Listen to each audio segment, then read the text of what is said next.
Assalamualaikum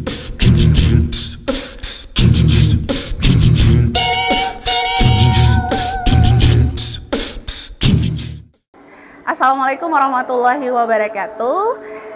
Kita di Ngota Siang Era Industri Penuh. Hari ini, siang ini sudah hadir bersama kita ada Bapak Ferry Prasetyawan. Selamat siang. Ya, Bapak Ferry ini merupakan Ultraman, oh bukan Pak ya? Policeman. Merupakan policeman. Beliau ada berarti Bapak adalah polisi, Polri ya Pak ya? Iya, Polri. Kalau nama panjang Bapak betul nggak sih tadi?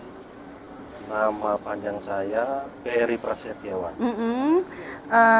Karena ini baru beberapa bulan, seperti informasi yang kami ulik, bahwa Bapak baru beberapa bulan di Sungai Penuh dan di Kerinci.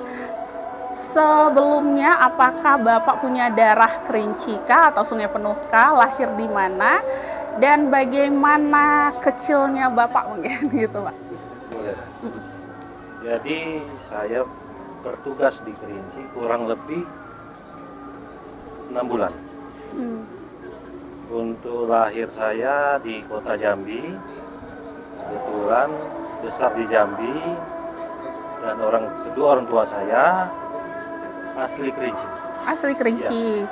Berarti kok di Jambi gitu Pak? Karena kedua orang tua saya dinasnya di Jambi. Oh, dinas di Jambi, jadi besarnya di Jambi. Setelah pensiun, kemudian kedua orang tua saya pindah ke Kerinci. Pindah ke Kerinci, setelah pensiun pindah ke Kerinci, dan Bapak sendiri baru 6 bulan. Dan kenapa pindah ke Kerinci itu ada apa, mengapa gitu? Karena sebelumnya kan memang belum pernah di Kerinci gitu kan, walaupun sekali-kali pulang lebaran mungkin atau Ya, pulang liburan. Lebaran setahun sekali Gitu kan. Nah kalau ini lumayan lama, udah 6 bulan, durasinya cukup lama. Itu ngapain aja sih Pak gitu?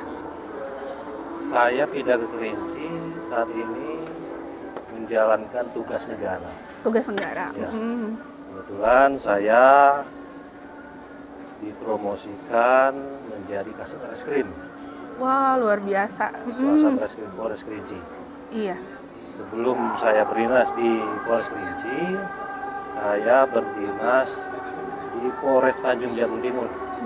Dari ujung ke ujung ya Pak ya? Dari laut ke gunung. Ke gunung. Dari panas ke dingin. Kedingin sudah menyusuri laut, datang ke gunung, menyusuri sungai, dan nyampailah di Puncak Andalas ini di Kerinci ini ya Pak. Iya. Nah kalau boleh tahu juga ini Pak, sepak terjang Bapak sendiri kan polisi nih.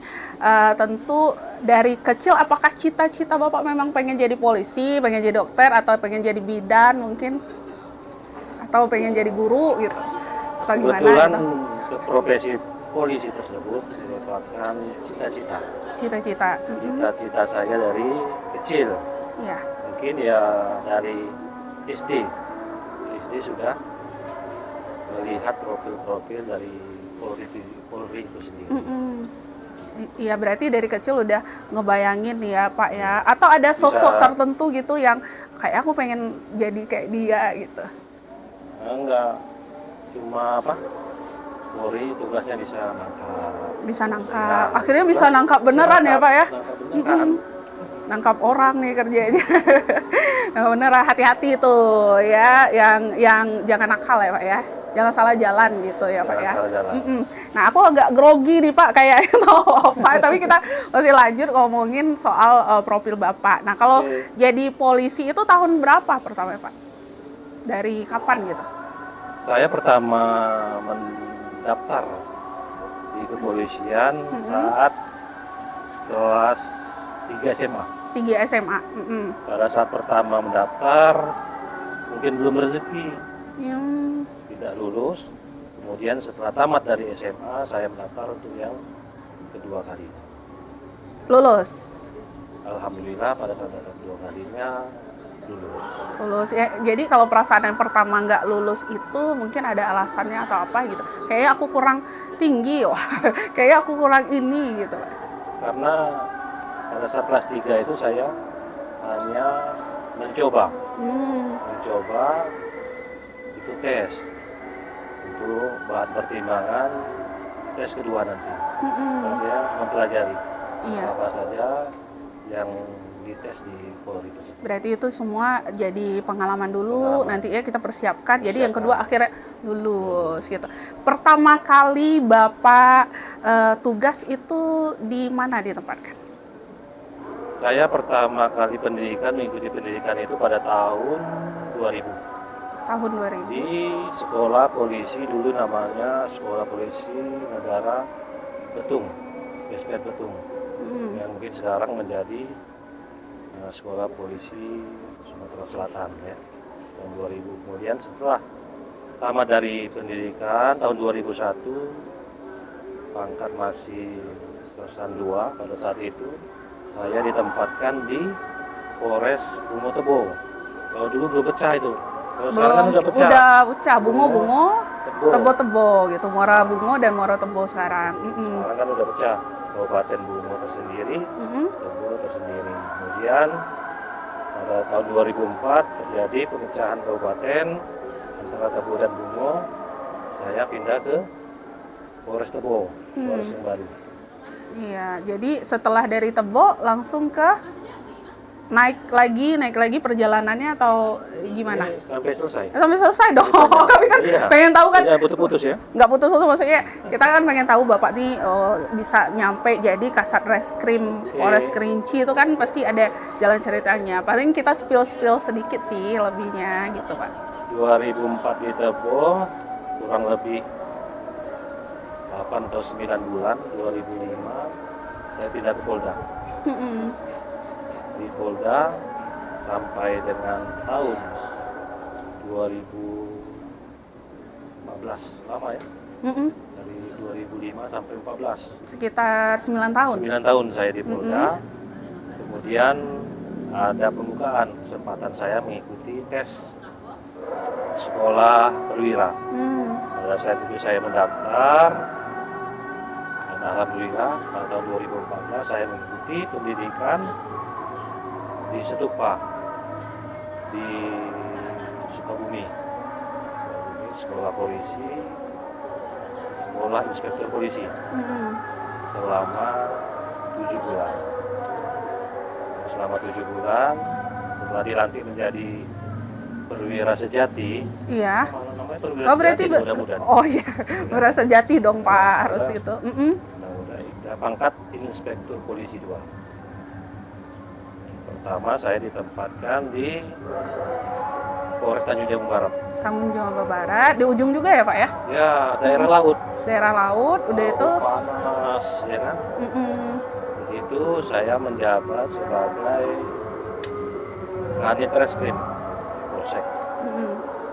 Setelah menjabat sebagai Kanit Reskrim, kemudian saya naik lagi, dipromosikan menjadi KBO Narkoba Polres Tanjung Jabung Barat.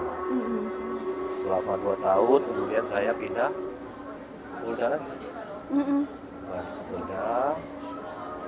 Kemudian setelah di Polda selama 9 bulan, saya dipercayakan oleh pimpinan menjadi Kapolsek di Polres Bungo. Kapolsek Panas Pertama di pinggir lintas. Iya. Arah ke Sumatera Barat. Oh iya. Ya. Setelah dari Polsek di Bungo, saya kemudian pindah lagi ke Polres Sarlangun. Jadi udah berpindah-pindah. Polres Sarlangun ke Polsek Pau. Polsek Pau yang batasan sama Mandiangin. Yang tingkat kriminalnya lebih tinggi ya di Sarlangun. Kemudian setelah di Polsek Pau, saya dipindahkan lagi ke Polda. Bolak-balik Polda, Polres, akhirnya nyampe lah di belum nih, setelah di Polda tadi ke Tanjab Timur, yang lebih panas lagi, laut lagi. Perbatasan itu ke Polsek Sadu. Polsek Sadu itu perbatasan dengan Sumatera Selatan. Itu namanya di Jambi ini Ujung Jabung. Ujung beneran ujung ya Pak ya. Paling ujung. Jadi habis dari ujung sana baru pindah ke sini? Kita tuh Polres Kerinci. Polres Kerinci. Nah, itu kan perjalanan sangat luar biasa dari tahun 2000 dulu. Iya. Nah, ini juga mungkin teman-teman kita yang dengerin kita, yang juga lagi nontonin kita ini Pak, pengen tahu juga mungkin apa sih yang kan ada kasus di Kanit Narkoba tadi, terus Kasat Reskrim. Nah, biasanya nangkap orang nih kata Bapak tadi. Iya. Nah, kalau nangkap orang mungkin hal yang paling seru gitu, atau hal yang paling berkesan menurut Bapak ada nggak sih? Atau berkesan semuanya, jangan ya jauh gitu. Tapi pasti ada yang paling lah gitu Pak. Ya, kalau selama saya berdinas di kepolisian, semua tugas dan tanggung jawab yang diberikan oleh pimpinan itu kita dapat selesaikan, punya kesan masing-masing. Tapi yang sangat berkesan pada saat itu, pada saat pengungkapan kasus narkoba Di? Polres Tanjung Jabung Barat. Wah, Karena jalur masuk provinsi Jambi banyak dari perairan, dari laut lebih banyak. bisa diceritain kronologinya gimana, serunya atau gimana tuh, kayak Bapak sampai berguling-guling mungkin atau sampai main-main umpet-umpet atau kayak gimana gitu Pak, atau apa gitu? Nggak sampai berguling-guling. Oh enggak, sampai terbang-terbang atau Enggak. gimana, enggak ya Pak ya? Proses saja, proses Hmm, penyelidikan yang dilakukan oleh anggota, ya kan, tahap-tahapan, kemudian sampai saatnya itu waktu penangkapan. Nah, barang ini masuk juga dari perairan melalui kapal, jalur-jalur tikus. Dan kita dapat informasi, kita lakukan upaya penangkapan, ternyata ditemukan lah sebanyak 10 kg jenis sabu-sabu. oh luar Sangat biasa, bahaya. 10 kilogram itu luar biasa itu. Sangat membahayakan generasi muda. Iya. Jadi itu salah satu kasus yang Bapak sini merasa berkesan akan Ya. hal itu gitu. Karena 10 kilogram itu kalau dibagi-bagi dalam paket kecil, wah luar biasa. Banyak yang rusak itu. Banyak yang rusak, terus kayaknya kalau dibagi ke masyarakat kita semuanya itu dapat ya satu-satu. Oh, semuanya 10 kilogram, alhamdulillahnya. Nah, kalau di Polres Kerinci sendiri kan baru 6 bulan. Penghargaan mungkin yang sudah Bapak dapatkan selama 6 bulan ini di Polres Kerinci, kan kalau kita lihat di media sosial, di pemberitaan, saya searching juga, kadang saya ikut juga misalnya kan gitu. Nah, ini banyak hal-hal yang terjadi, tindak kriminalitas yang ada di Kabupaten Kerinci maupun wilayah hukum Polres Kerinci lah, baik itu Kota Sungai Penuh dan Kabupaten Kerinci. Nah, apa saja nih Pak yang sudah mungkin penghargaannya, kasus apa aja gitu. Jadi masyarakat kita juga menonton ini juga pengen tahu gitu kan, apa aja yang sudah dilakukan Polres Kerinci, terutama Reskrim Polres Kerinci. Oke, untuk pengungkapan yang dilakukan oleh Satreskrim Polres Kerinci, selama saya di Kerinci sendiri sudah banyak melakukan pengungkapan, baik tindak pidana 3C, tindak pidana pencurian dengan kekerasan, pencurian dengan pemberatan, kemudian dengan kekerasan terhadap anak, pencabulan dan lain-lain. Yang terakhir, kami dari Satreskrim Polres Kerinci mendapat penghargaan dari Bapak Kapolres terkait kasus penjamretan yang terjadi di Kota Kerinci. Nah, ini juga tentu banyak hal lagi ya. Semoga Bapak di sini kiranya masih agak lama nggak sih tugas di Kerinci? Pengennya lama mengabdi di daerah sendiri atau pengen menyelusuri ke tempat yang lain gitu. Kalau pengen atau tidak pengen semua tergantung oleh kebijakan pimpinan. Kalau pengennya saya sendiri, ya saya lebih mau memberikan pelayanan terbaik kepada masyarakat Kerinci maupun kota, karena di sini merupakan kabupaten tempat kelahiran. Oh iya, oke sekali. Nah, juga ini Pak, kan banyak dari kasus kalau yang kita lihat itu melibatkan generasi muda sekarang ini, dan juga baik itu narkoba, baik itu pencabulan, baik itu sebagainya, pencurian dan sebagainya, itu banyak generasi muda gitu. Nah, untuk mungkin sebagai policeman kata Bapak tadi, terus juga mungkin pesan-pesannya kepada generasi muda kita. Baik. Untuk pesan-pesan kepada generasi muda, khususnya kepada orang tua, agar selalu mengawasi kegiatan anak-anaknya, baik di dalam sekolah maupun di luar sekolah. Karena pergaulan anak sekarang gimana ya? Agak berbeda dari anak-anak dulu, karena banyaknya IT. Sekarang zaman IT ya, informasi apalagi HP sekarang sudah ada di anak-anak masing-masing. Jadi dunia di genggamannya, apapun dunia searching keluar semua sih. Jadi tergantung lagi kembalikan kepada orang tua, kemudian juga kami dari pihak kepolisian juga selalu memantau, mendata, apalagi sekarang sudah ada di Polres Kerinci yaitu yang namanya Poldes.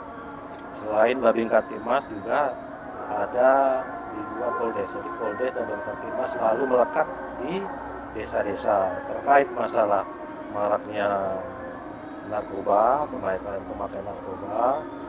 Apabila ada indikasi, kan kita sebagai orang tua ini tahu perilaku. Beda anak, kayaknya anakku nih udah mulai nih. Biasa pulang jam 9. Ini udah jam 2, jam Maksudnya kita sebagai orang tua terus intensif memantau dari apalagi sekarang ini bukan narkoba aja, lem aja sudah bisa buat mabuk. Iya, lem aja, terus komik juga, ada-ada aja ya sekarang ya. Awalnya dari mabuk, kemudian lah terjadi kumpul-kumpul cewek sama cowok, bisa terjadi hal-hal yang perbuatan yang tidak diinginkan. Yang tidak diinginkan. Jadi kami mengharapkan kepada seluruh masyarakat maupun orang tua, apabila melihat atau mengetahui informasi terkait masalah narkoba maupun tindak pidana lainnya, segera melaporkan kepada pihak yang berwajib, terutama pihak Polsek ataupun BKTM Poldes yang sangat dekat atau bersentuhan langsung kepada masyarakat. Iya, itu aja Pak. Kita juga masih pengen ngobrol sih Pak, panjang, tapi kita lanjut ke lain kesempatan aja. Hari ini terima kasih sudah berbincang, mengota ya bahasa kita, ngota bersama RRI Sungai Penuh di hari ini. Sampai jumpa tentunya dengan informasi yang lainnya juga. Pasti kami tunggu dari Bapak. Jangan lupa hubungi ya kalau ada apa-apa pun. Tentu RRI Sungai Penuh bakal cus tuh. Ya, terima kasih Pak. Kami di Polri ada salam terakhir. Apa itu? Salam presisi. Salam presisi kayak gini ya Pak. Oke. Salam terakhir, salam presisi. Terima kasih para pemirsa RRI yang sudah nonton podcast kita pada hari ini bersama Ngota, bersama RRI Sungai Penuh tentunya. Sampai jumpa di lain kesempatan. Saya Desi Hermila dan kru yang bertugas juga Pak Ferry Prasetyawan, Kasat Reskrim Polres Kerinci. Mohon pamit, sampai jumpa. Wassalamualaikum warahmatullahi wabarakatuh. Bye-bye.